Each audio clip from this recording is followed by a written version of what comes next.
Buongiorno a tutti, sono di nuovo in compagnia di Emanuele Barrasso. Buongiorno a tutti, Bentornato. grazie. Mi ha ispirato il nostro primo incontro sulla società multietnica. Mi fa piacere comunque. Riesci a sentirmi forte e chiaro? A volte mi... Ti sento forte e chiaro, Emanuele. Perfetto, scusa, a volte ho dei problemi di connessione, vabbè. Anche oggi, come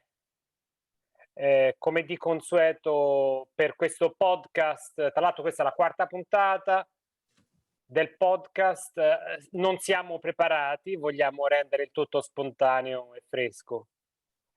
Faccio un acknowledgement che magari tu hai un interesse sociopolitico, io magari ho un interesse psicologico-sociologico.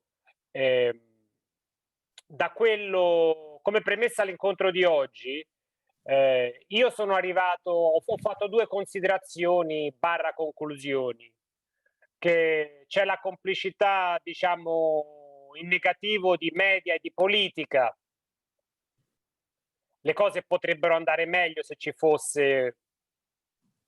Tu parlavi di come i media potrebbero preparare meglio la popolazione e io poi ho riflettuto sul ruolo della politica e sul fatto che le disuguaglianze sono il problema peggiore che la politica non affronta, diciamo, o affronta male, perché per esempio nel mio quartiere è una situazione quasi idilliaca. Mi ci sono voluti 20 anni per trovare questo quartiere, però è dovuto al fatto che ci sono tante famiglie e che ci sono poche disuguaglianze. Quindi questi due fattori sono importanti. Quindi si potrebbe anche parlare del ruolo dell'urbanistica, però magari io stavo pensando, magari ci torniamo, vediamo come va la conversazione, ci torniamo alla fine, perché penso sia importante dire, non è, cioè, tu dicevi, no? Tendiamo a voler dare per scontato che sia la società multietnica è un bene e funzioni e che debba funzionare perché è un bene. Qual era la tua espressione in particolare? Guarda, la società multietnica, il multiculturalismo, come vogliamo chiamarlo, è un bene sì, perché porta una serie, insomma, diciamo, di vantaggi. Per esempio, uno tra tutti è la risoluzione dei problemi, no? Guardare un problema anche urbanistico sotto, diciamo, sotto altri angoli, sotto altri profili, appunto perché per questa, diciamo, differenza di culture. La società multicolare sì, però deve essere resa possibile la società multietnica, nel senso, ci deve essere comunque un raccoglitore sociale, politico, del luogo d'origine, che accoglie tutte queste, diciamo, culture diverse, però ci deve essere comunque un punto fermo, ecco, un punto di unione di tutte queste, che di solito è diciamo, la cultura ospitante, ecco, che sia la cultura inglese, la cultura canadese, cioè tutte queste, diciamo, devono essere comunque preparate alla convivenza insieme. E quindi la politica, i media, ne abbiamo parlato l'altra volta, devono fare insomma la loro parte diciamo, in questa social lecture, se vogliamo, insomma, su come preparare una società multietnica. La società multietnica, dicevo, dobbiamo un attimo stare attenti, cioè nel senso sì, porta tanti vantaggi, però dobbiamo, insomma, far sì che queste culture abbiano comunque un punto di riferimento, un punto di incontro, ecco. Altrimenti, insomma, arriviamo all'anarchia totale. Almeno questo penso io, però. Questo discutemmo l'altra volta, ecco. Sono d'accordo. Quindi magari ci torniamo a questo discorso, il mio interesse, la mia attitudine personale e anche l'impronta che voglio dare a questo podcast, a questa rubrica è- è- a differenza dello sguardo appunto politologico, politico che da osservatore esterno, no, uno osserva determinati trend, determinati problemi, cosa si può fare. il commentatore politico poi è ancora più esterno, perché guarda come interviene la politica e magari dice: guarda, in effetti la politica avrebbe potuto far meglio, no, in questi casi fa bene. Eh, la mia tendenza personale è quella magari di andare sul personale. E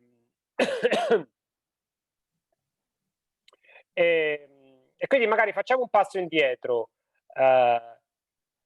Le prime impressioni, perché alla fine non abbiamo parlato tanto l'altra volta. Per me almeno sono state significative. Non so per te se hai dei ricordi intensi.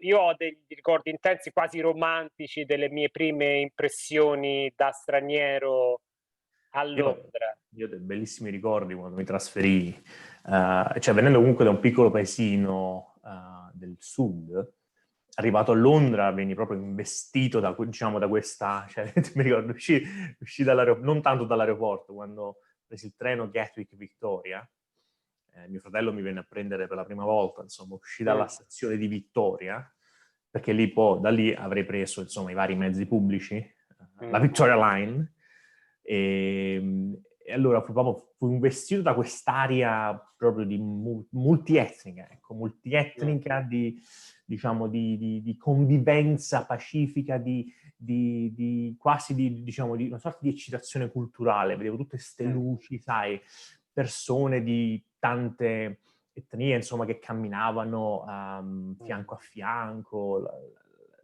i rumori, ecco, di Londra, i profumi, ecco, soprattutto, e le luci, insomma, mi vennero, insomma, io, guarda, riesco ancora a percepire quell'odore, diciamo, di fritto che mi ricordo quando uscì, che è una cosa che mi affascinava e mi affascina tutta adesso, però sono io a Londra, insomma, l'ho sempre amata perché mi è piaciuto, a me piace tanto l'intraprendenza, insomma, di questa città, una città, insomma, che sono secoli che va avanti e insomma, e forse, diciamo, dicono, almeno fino a poco tempo fa, ma io penso anche in futuro, insomma, la capitale del mondo, perché se tu ci pensi, come Londra, diciamo, al mondo non c'è niente. Cioè, forse c'è New York che può essere paragonata a Londra, però quello con Londra più di New York, diciamo, è l'essere capitale, l'essere comunque un centro culturale, politico, sì, e poi comunque il fatto che Londra sia in una nazione che comunque ha una fitta storia propria, ecco, politica, allora tutto un insieme la rende, diciamo, una metropoli unica al mondo, ecco. Però sì, i miei primi ricordi, cioè guarda, le cose banali, prendere l'autobus, prendere la metro. Io poi, Anche delle cose banali parliamone. Sì, no, ma proprio le cose, diciamo, mondane, ecco, prendere l'autobus, prendere la metro, andare a prendere anche un kebab, per esempio, e fare la fila al supermercato, anche fare la fila, insomma, per prendere l'autobus, vedevo queste persone in fila, prendere dici, ma che è successo? Cioè, sono tutta una serie di cose che mi affascinarono subito, e io poi, la prima esperienza a Londra la ebbi quando stavo ancora al liceo. Stavo facendo il secondo anno, sì, del liceo. E quindi già decisi all'epoca, mi bastarono 10 giorni perché venni era il Capodanno del 2000, a cavallo, insomma, durante le vacanze natalizie. Mi bastarono per capire, guarda, questa è la città dove voglio studiare dopo il liceo, ecco, dopo la maturità. Perché mi ci trovo. Io poi anche proprio di carattere, io sono molto aperto diciamo, ad altre culture, sono molto aperto, insomma, a provare, insomma, diverse culture, cibi, usanze, insomma, differenze. A me mi affascina, insomma, a me il multiculturalismo mi affascina tanto. A me mi affascina, insomma, come tante persone con tante, diciamo, differenze possono, ecco, venire insieme affinché, e quindi per il prosperare, ecco, di una città, di una nazione. A me, guarda, mi affascina tanto. Io, se non avessi fatto pubbliche relazioni, insomma, avrei fatto qualcosa avrei, insomma, studiato sociologia, psicologia, perché questa è una cosa che mi ha sempre affascinato, insomma. Quindi, per questo fatto, e poi quindi il fatto anche che Londra era diametricalmente opposta da dove venivo, allora sì, insomma, quelle furono, mi segnò tanto e mi segna ancora ora, ecco. Vabbè che adesso le cose, insomma, sono cambiate, però all'epoca avevo 19 anni, quindi quando mi trasferii, quindi avevo ancora, diciamo, aveva ancora quello slancio vitale, quell'ebbrezza diciamo, dei teenager, dei diciannovenni, che sai, che vogliono conquistare il mondo. Il mondo non l'ho conquistato, però insomma, nel mio piccolo ho fatto del mio meglio. Però questo sì, parliamo di multiculturalismo perché forse è quello che mi ha colpito e mi ha affascinato e mi affascina ancora tuttora, insomma, di Londra, dell'Inghilterra, ecco. Londra soprattutto, vabbè, un po' diversa, però diciamo di Londra e dell'Inghilterra, ecco. Questa tua condivisione di memorie mi ha fatto tornare alla mente meglio le mie, quindi adesso condivido anch'io. Anch'io come te venni in una visita più breve inizialmente, avevo 18 anni. Tra il liceo e l'università venni con 2 carissimi amici con l'intenzione di passare l'estate lavorando. Ero tra i 3 quelle che l'ha prese più seriamente, e poi alla fine diciamo che visto che gli altri 2 facevano finta di andare a cercare lavoro, specialmente uno dei miei amici, quando poi si tornava all'ostello della gioventù, un giorno l'abbiamo sgamato che faceva finta di cercare lavoro. Insomma, poi mi accodai a loro e tornai, quindi iniziai l'università. Poi diventai assistente di volo per l'Alitalia e ci venni in sosta. Questo non lo sapevo. Tra l'altro me la sto anche sbagliando la storia, perché poi ci sono tornato da solo a 23 anni. Eh, eh, ero ancora molto introverso e la musica era la mia passione principale. Mi ricordo che condividevo era l'appartamento di una signora anziana indiana in sedia a rotelle. Io stavo nella mia camera, componevo musiche, la signora mi diceva ma quando esci, ma non ti interessa trovarti una ragazza, no? Però assorbivo tutte queste energie della Londra multiculturale comunque quando andavo a lavoro, perché avevo un lavoretto così. E componevo, e tra l'altro le cose più belle le ho scritte in quel periodo lì. Diciamo che la depressione, ci sarebbe anche di parlare tra tristezza e ispirazione. Dopo mi tagliai i capelli per diventare assistente di volo, da capellone che ero. Faccio questo cambiamento demografico incredibile, perché i miei compagni di corso all'Alitalia erano tutti figli di benestanti romani, proprio una cosa a me completamente aliena, che ho figlio di sardi. Papà aveva fatto il seminario, quindi colto, però sicuramente non benestanti, non classe media. Quindi mi sono reinventato assistente di volo, ma non sarebbe durato tanto. Comunque venni in sosta a Londra 8 volte e ogni volta era una conferma, ma che ci sto a fare in Italia? E quindi poi alla fine, dopo un paio d'anni da assistente di volo, mi trasferisco definitivamente. Quindi era il 2001 quando mi trasferisco definitivamente. Io mi trasferì Nel 98 avevo passato un anno intero. Ah sì, no. Io mi trasferì nel 2003. Finì la maturità a luglio e a settembre, insomma, stavo qua.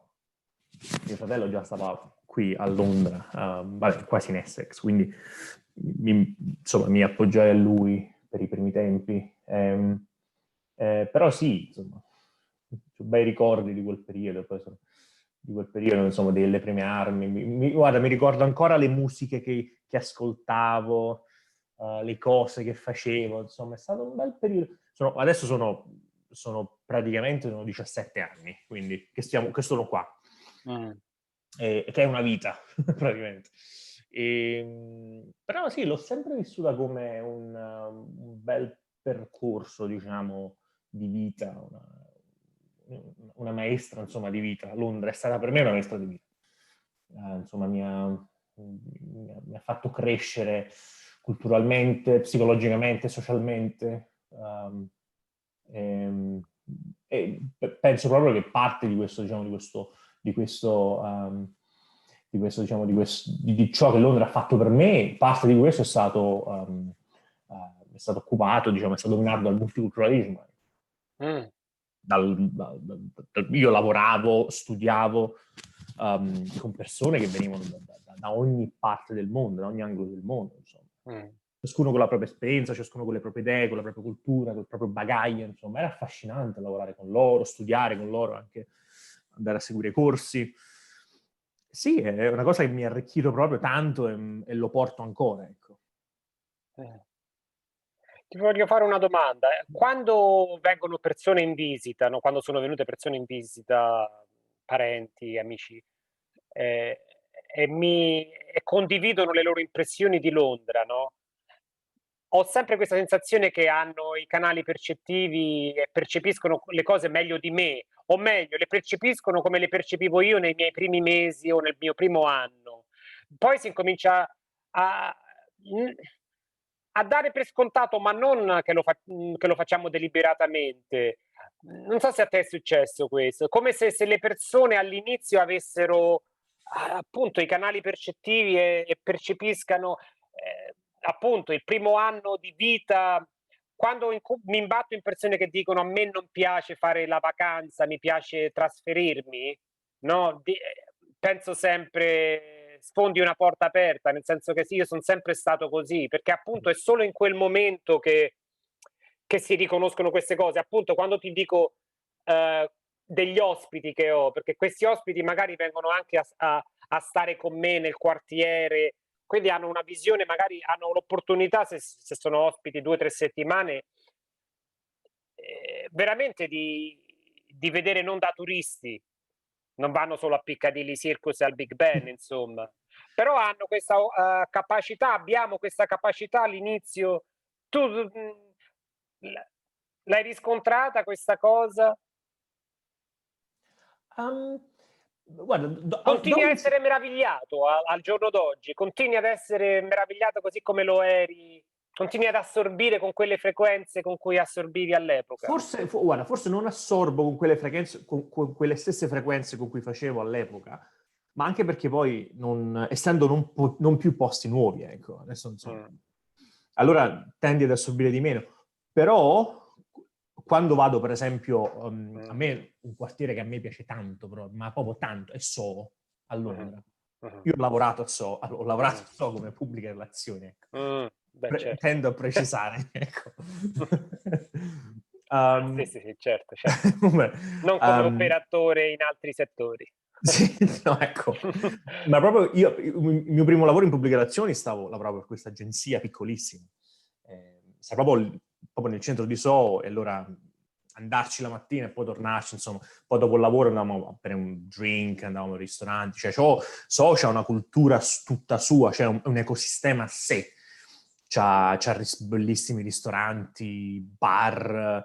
Vabbè, poi Soho è famosa, insomma, per c'è una certa storia personale, ecco. Hai ragione, e poi una cosa fantastica, quando parli di ristoranti, è che è una delle poche zone che è rimasta immune alle catene, in gran parte, ce ne sono poche di catene, mentre Sì, invece no, il centro di Londra è completamente invaso da catene, quindi questa è una grandissima cosa, perché non c'è un quartiere più centrale di Soho, e invece è riuscito a mantenere questa cosa di villaggio tra virgolette, perché ovviamente gli affitti sono altissimi, però sì. c'è una bellissima camaraderie di lavoratori, c'è una bellissima atmosfera, appunto. Ma molto molto bella, anche poi l'urbanistica, diciamo, il modo in cui, diciamo, le stradine più strette, i palazzi. Poi c'è, non lo so, io quando cammino per Soho mi piacciono gli odori, i suoni, è un qualcosa di bello proprio. C'è proprio diciamo, questa atmosfera da villaggio, da ecosistema per sé. E quindi sì, tuttora quando cammino per Soho, guarda, riesco ancora a avere quell'allegria, diciamo, quella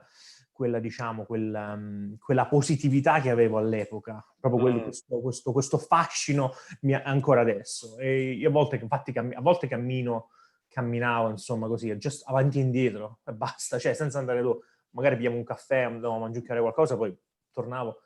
Tanto per vedere, insomma, per sentire questi suoni, queste cose. C'è un qualcosa so che di bello, di culturale, diciamo, di libertà. Non lo so, c'è un miscuglio, diciamo, un melting pot di tutte queste sensazioni. Che tuttora, insomma, io ho queste... um, insomma, ho queste insomma, sensazioni. Anche se camminare a Londra non, diciamo, è ancora bello, perché Londra, insomma, è una città bellissima, però forse ha ragione, sì, il mio recipiente, non dico che sia colmo, però, insomma, è arrivato a una sorta di, diciamo, di livello lì, capito? Che diciamo l'elemento novità è passato. Ecco, però questa è la bellezza di Londra. Nonostante questo sia passato, io dopo 17 anni posso ancora dire, cioè Londra è una città stupenda. E io già anche a camminarci, insomma, diciamo, ti investe quell'aria particolare che solo Londra ha. Magari non c'è più quell'elemento di novità, ecco, questo è il mio punto, quell'elemento di novità, però, insomma, questo fascino, il fascino di Londra è immortale, insomma. Un fascino che, non lo so, cioè tu, guarda, un po' come Roma pure, la stessa cosa. Tu sei romano, cioè Londra e Roma sono due città che belle, belle, belle, per ragioni molto differenti comunque. Però anche quando cammini a Roma, cioè tu giri l'angolo, trovi una cosa che trovi un angolo, insomma, che non avevi mai visto. Questo è capitato ai miei carissimi cugini che abitano a Roma, e loro, insomma, sono da una vita a Roma, però anche loro, dopo quasi, insomma, anche all'età loro, non conoscono tutta Roma, ecco. Cioè, il fatto che una città continui diciamo, ad affascinarti, a darti determinati tipi di sensazioni, insomma, la dice tanto. Però questo però ti pone non un problema, una questione. Ma se io o anche te, Francesco, se fossimo trasferiti non a Londra, ma per esempio, non lo so, un'altra città nell'Inghilterra, capito? Birmingham, Manchester, o Newcastle, o anche più piccolo, magari un village, avremmo avuto quello stesso impatto che avemmo all'epoca? Oppure queste città ci avrebbero, non lo so, stancato a un certo punto? Perché Londra, insomma, è unica nel contesto inglese, ecco. Sì. È una capitale a sé.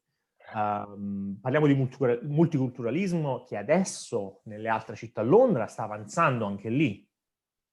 Però all'epoca, cioè quasi 20 anni fa, non era il caso. Anche nella seconda città più grande a Londra, che è Birmingham, oppure Manchester. Cioè queste città hanno avuto un'esplosione, diciamo, urbanistica, anche culturale, degli ultimi meno di 10 anni. È una domanda che ti pongo. Sì, non ti voglio rispondere, ma magari aggiungerei pure perché io mi sono fatto più che altro la domanda se fossi andato a New York, se fossi andato a Amsterdam, se fossi andato a Berlino, se fossi andato a Stoccolma, se fossi andato a Delhi, perché a Delhi ci vivrei tranquillamente. Se fossi andato nel nord di Londra, magari mi sarei inglesizzato di più, perché c'è il costo della vita magari è meno alto, questo facilita magari l'interazione tra inglesi, britannici e stranieri, più di Londra.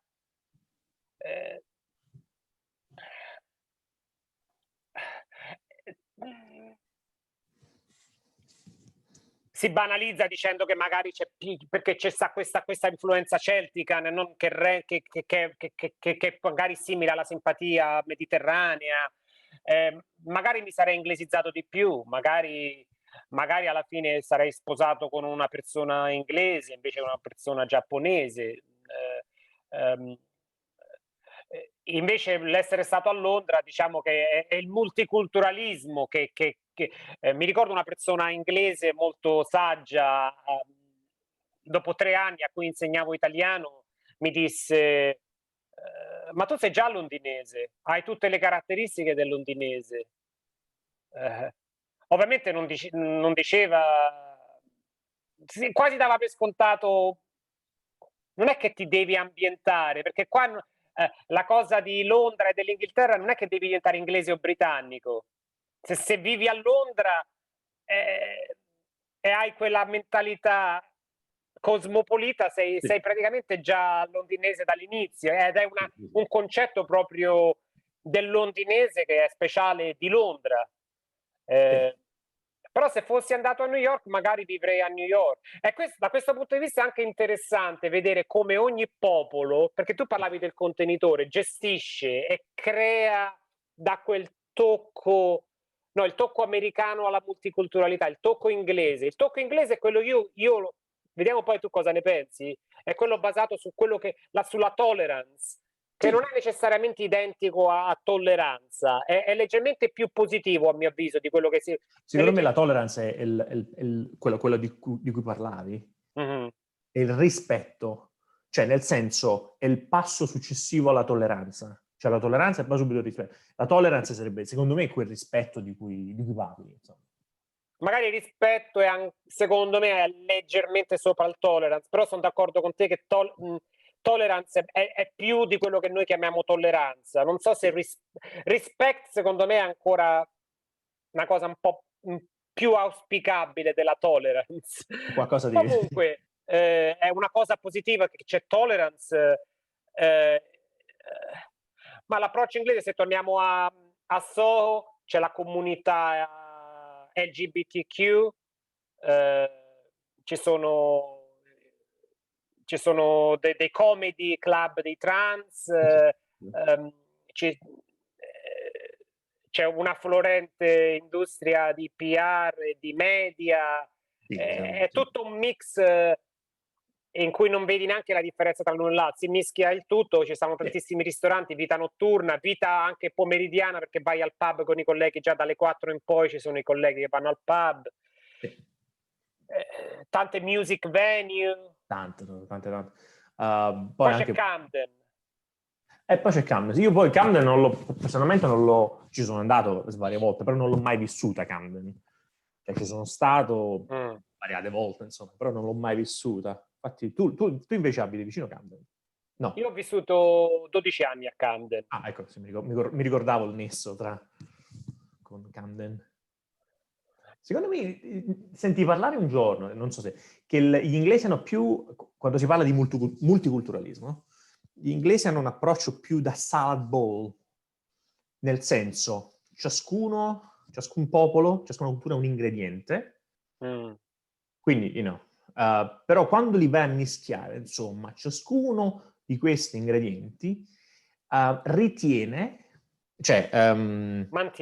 mantiene la propria indipendenza rispetto agli altri, ecco. Cioè, questo se non mi sbaglio, forse ancora tuttora, Condivido. l'approccio, insomma, inglese, Della tolerance. parlavi tu, sì, il tocco, diciamo, inglese a questo raccoglitore, diciamo, come gestire tutte queste persone insieme. E allora facciamo tipo salad bowl, che mi ricordo quando quando facevo il master, ebbi varie lectures dal mio professore, insomma. Tra l'altro all'epoca l'ex sindaco di Milano venne a farci una lecture e insomma, vabbè, dovevamo parlare di una cosa, ne parlò di un'altra, cose capito. Però, insomma, si parlava, insomma, di multiculturalismo, insomma, cos'è il multiculturalismo, come Milano all'epoca stava gestendo questo multiculturalismo, ecco. E quindi si parlava, insomma, di Londra, che ha questo, dell'Inghilterra, insomma, che ha questo approccio da salad bowl, cioè il mischiare, insomma, tutti gli ingredienti insieme in un unico ciotola, in un'unica calderone, e poi, insomma, però ciascuno di loro, insomma, mantiene la propria indipendenza. Sì, sì. vivi e lascia vivere, Sì. no? La conclusione erronea, errata, che superficiale, che magari fanno specialmente i mediterranei o gli arabi o le persone del sud del mondo, no?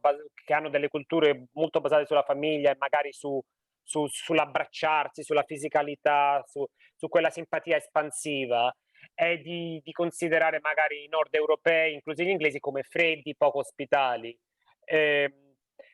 Però siccome tutto all'altro lato della medaglia, no? A parte poi il fatto che mi ricordo che Bjork, che è islandica, ha sempre detto che è una generazione sbagliatissima perché loro non si abbracciano eppure esprimono il calore e la simpatia in maniera diversa. Quindi poi ci sarebbe pure appunto da parlare della simpatia, se deve essere per forza l'abbraccio. Comunque, qual è la cosa? Alla fine l'inglese, cioè l'approccio britannico del vivi e lascia vivere, è proprio basato su questo. Non sono intrusivo, non sono... E quindi queste minoranze si possono esprimere e quindi, come dici tu, diventa l'insalata, diventa il Sì. salad bowl.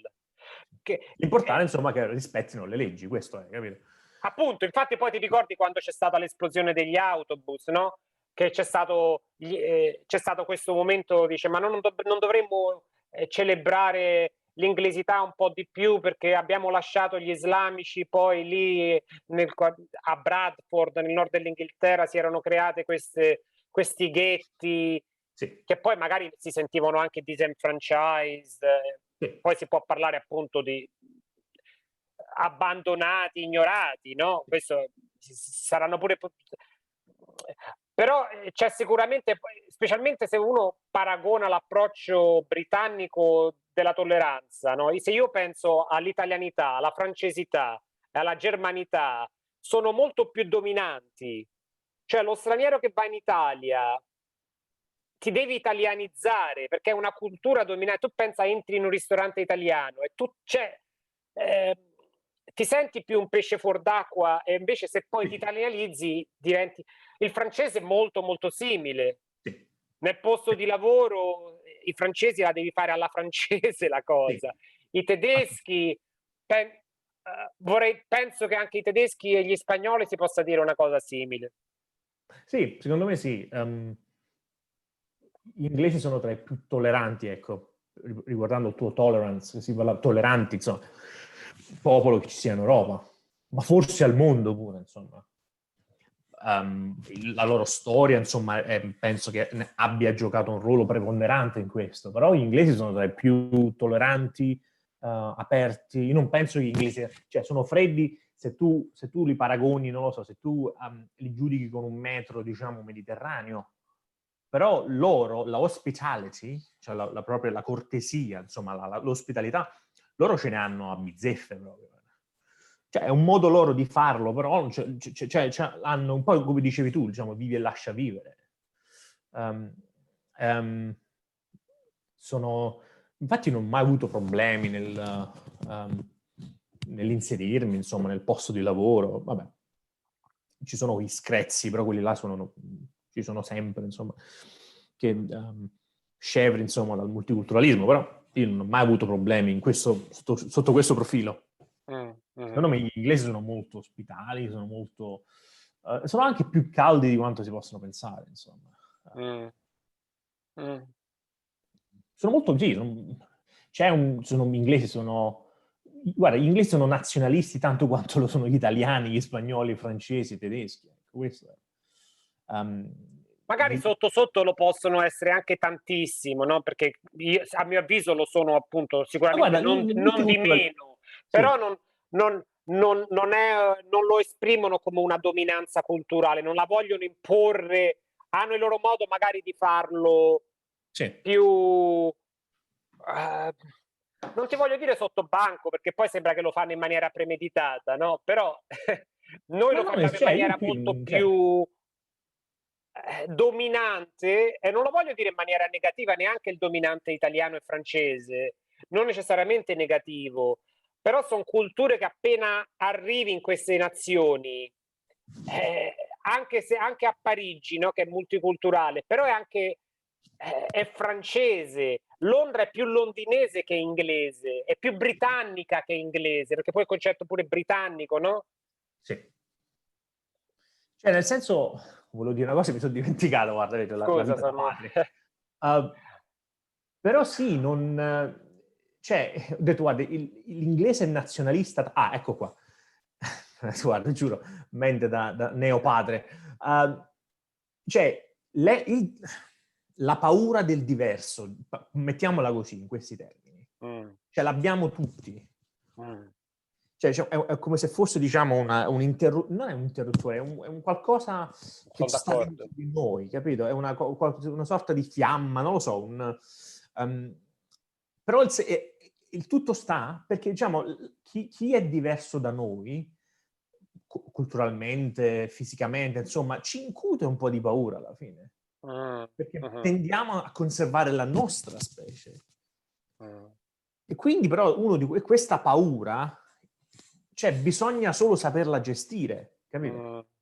Non la puoi risolvere, insomma. Però il tutto sta nel saperla gestire, nel saperla, insomma, tenere a bada. Però alla fine questa piccola, ecco, questa fiammella, ecco, sarà sempre lì. A volte brucia di più, però a volte brucia di meno, a volte rimane sempre... perché insomma ci porta, diciamo, a avere paura di chi non è come noi, non ha le stesse, però alla fine qui entriamo nella religione, siamo tutti, insomma, abbiamo tutti, cioè a parte i vari lineamenti somatici o bagagli culturali, insomma, alla fine siamo tutti, insomma, cioè, abbiamo tutti gli stessi bisogni, abbiamo tutti gli stessi, insomma, le proprie tendenze, ecco, siamo tutti uguali. Sono contento che hai portato il discorso da questa parte, perché magari ci possiamo avviare alla conclusione. Nell'ultima parte, l'intenzione originaria di tornare sul generale, magari sul politico,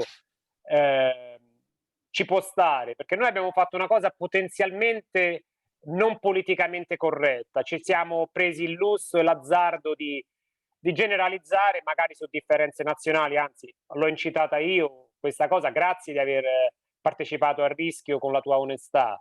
Però ovviamente una volta che uno fa quel passo lì, no, ti viene sempre poi da chiarire, no, da puntualizzare, perché no, ci teniamo, vogliamo bene, penso che vogliamo bene sia all'Italia che a Londra e alla Assolutamente sì, Gran guarda, il Bretagna. bello della democrazia. Io penso che voglio bene al mondo, però in questo caso, visto che abbiamo parlato molto di italianità e di londinità e inglesità e britannicità, il mio voler bene a queste culture mi vuole fare anche precisare certe cose, no? E quindi sono d'accordo con te. Sono alla fine quei fattori politico-culturali, economici, e quelle fasi storiche che rendono persone, certi popoli, certe classi sociali più o meno intolleranti, non la loro cultura Non di la cultura. appartenenza. Sì, il proprio, insomma, sì, e quindi quello che hai detto, insomma, la politica gioca un ruolo fondamentale, insomma. La politica e anche i media, quindi ci riallacciamo al discorso che facemmo la Sì, settimana e mi scorsa. voglio anche riallacciare a una cosa di cui avevamo toccato l'altra volta, no? Eh, eh, e anche al fatto che se avessi vissuto magari a Liverpool mi sarei più inglesizzato, c'è il costo della vita. È una città anche con meno discrepanze economiche. No, tu hai un'esperienza molto positiva nella tua vita a Londra, Sì. e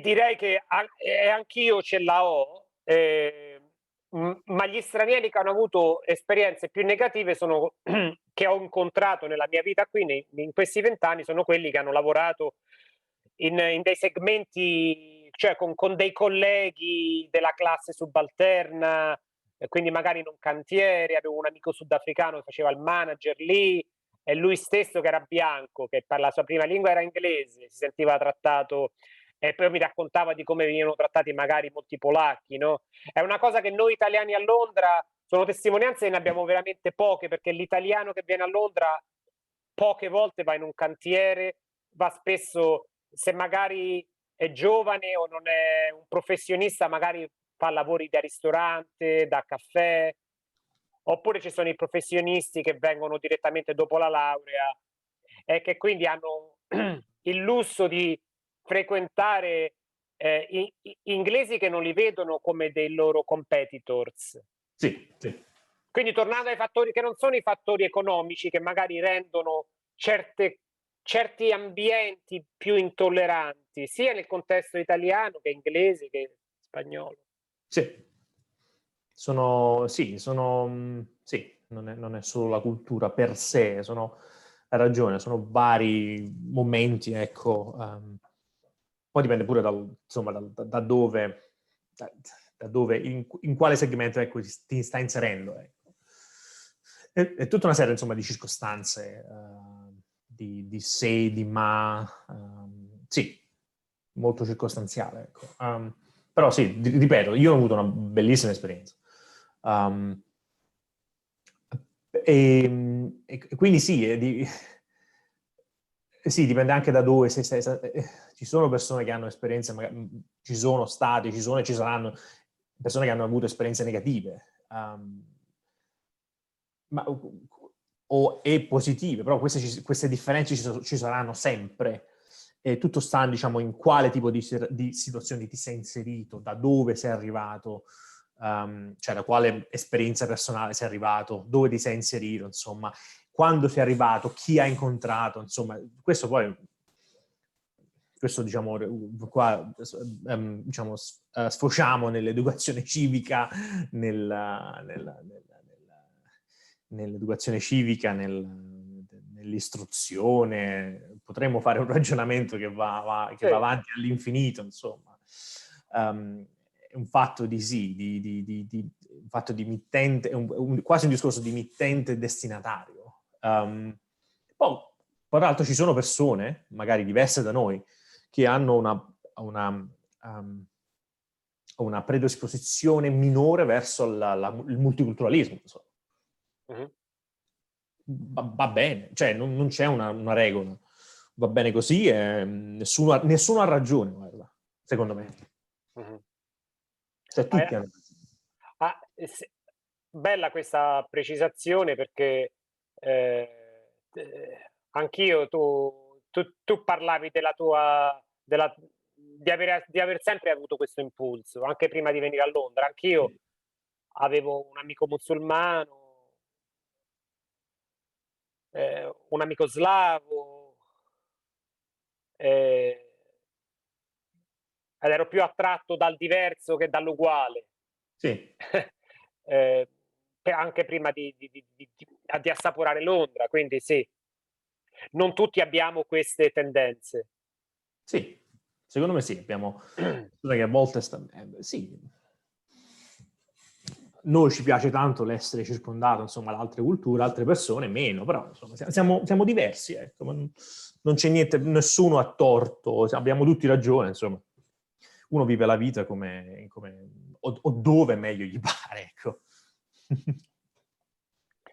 Ci stiamo avviando alla fine della puntata, hai qualche desiderio? C'è qualcosa che vorresti... Secondo te abbiamo toccato mi sembra una puntata abbastanza completa, no? Sì, secondo me sì, guarda, non è niente da aggiungere. Guarda, te l'ho detto, io sono sempre stato affascinato e propenso al multiculturalismo, ecco, perché secondo me il multiculturalismo ti dà una serie diciamo, di vantaggi che sfociano poi in vari settori, ma anche in varie situazioni, ecco. Però il multiculturalismo, come ogni cosa, deve essere saper gestito bene. Quindi questo è il messaggio che voglio dare oggi. Il multiculturalismo è una grande ricchezza, però che dobbiamo gestire, da sapere, insomma, da essere gestita altrimenti, insomma, si incappa in problemi che è naturale che ci siano, perché alla fine l'incontro di culture diverse, insomma, ci deve essere comunque parliamo un raccoglitore che le faccia combaciare, le metta insieme. Questa è la mia opinione sul multiculturalismo, insomma. È affascinante, sì. Affascina ancora, tuttora. Viva il multiculturalismo, però è una grande ricchezza, però che deve essere che bisogna saper gestire, ecco. Benissimo, mi trovo in completo accordo con questo. Mi avvio alla conclusione riallacciandomi a Soho e a Camden, che sono quartieri animati da tanto business alla fine, perché c'è il business di chi sta nei media, nel PR, c'è il business dei ristoranti, c'è il business sessuale, della comedy, della musica dal vivo, di tutti i vari negozi di moda e dai vari negozi di Maniaco, perché ci stanno i negozi degli appassionati di fumetti, ci stanno delle cose appunto dei publishers dei grandi scrittori britannici. Sì. Ci sono anche compagnie che fanno post-produzione nei grandi blockbuster, nei film, per esempio. Cioè, non mi ricordo se i film di James Bond, per esempio, montaggio, tutta la post-produzione, vengono, insomma, o venivano, almeno fino a qualche tempo fa, venivano montati a Soho. Quindi questa intraprendenza molto, molto eccitante, molto entusiasmante. Camden ci stanno tutte queste... È la musica che rende Camden incredibile. Ci sono qualcosa come 40 music venue di gruppi proprio molto inglesi, quindi tutti quelli che amano i Beatles, i Rolling Stones, i Cure, i Depeche Mode, come me, magari si innamorano, possono passarci tranquillamente un decennio. E questo magari è più facile innamorarsi di questo. Alla fine il vero test della società multietnica, secondo me, si vede nei quartieri, dove quando fai famiglia, fai dei figli, puoi parlare col vicino, ed è lì che magari le differenze, le disuguaglianze la fanno da padrone, perché non è più il business che può essere entusiasmante, sei intraprendente, però poi alla fine io da terapista questo lo capisco bene. Le midlife crisis, tu puoi essere sempre stato busy, tu e tua moglie, no? Però poi a un certo punto, nei momenti difficili, quando ti nasce un figlio, o quando arriva Brexit e perdi il lavoro, o quando arriva il Covid e perdi il lavoro, o quando l'immigrazione arriva tanta e quindi ti senti magari marginalizzato magari dallo straniero, specialmente se sei già una classe subalterna. Sì. E quindi alla fine la politica, torniamo alla politica e ai media che si devono prendere cura delle disuguaglianze economiche e devono preparare la popolazione anziché instaurare paura. Sì, assolutamente sì. Ci sarebbe da parlare una settimana. Possiamo fare una puntata solo sui media, per esempio, e allora lì vedi che parlerò per 2 ore e mezza. No, scherzavo.